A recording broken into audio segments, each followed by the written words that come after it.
Dr. Brunson, I just want to ask you a couple of questions. One being, what do you envision as the one single threat to organized medicine in Mississippi?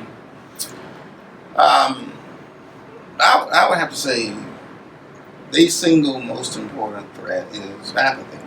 Um, I say all the time to medical students that there are two ways of practicing medicine in the state. You can go to medical school, or you can get your legislators and the governor to change the law and make someone else equivalent to. Now, we need everybody uh, that we can train to be participating in the healthcare delivery system. But physicians are the natural leaders and the head of those healthcare delivery teams.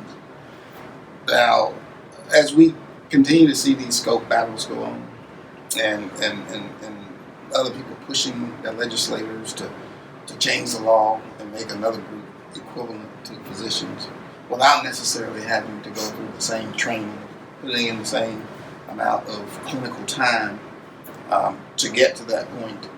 And it's not that it's a turf issue, and it's not that we're saying that we don't need all those members of the team, but there's a difference. And we can tell that in the quality of care when you look at what physicians are trained to do in the care that they provide and other folks who do not go through the medical school path. What I think physicians have done in that regard and some other regards is we have tried to stay out of that fray. We have tried to think that we need to remain professionally above that fray.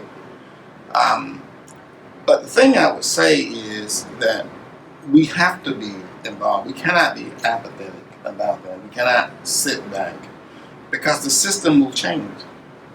And if we truly believe that there is something unique about how physicians are trained to put them at a level where they have higher level diagnosis and treatment plans to formulate for their patients, then we have a responsibility to protect that profession.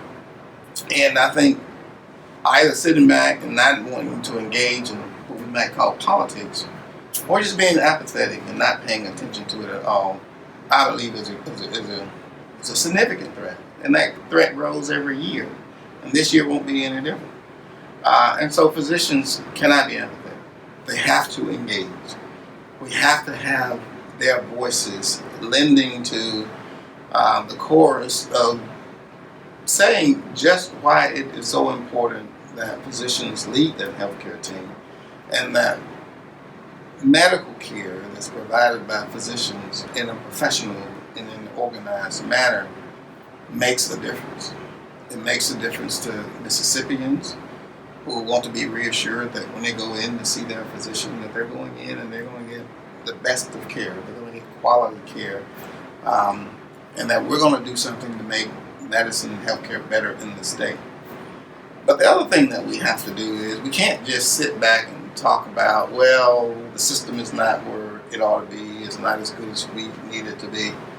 Well, we need to stand up, take our rightful place at being leaders in healthcare, leaders in medical care, and make sure we're advocating those things that is going to make it better for us to provide that care to our patients and the Mississippians. So we can't be apathetic by not engaging at all, and we can't be apathetic about not leading, especially when we keep saying that physicians ought to be ahead of the healthcare team. Thank you, Dr. Brunson.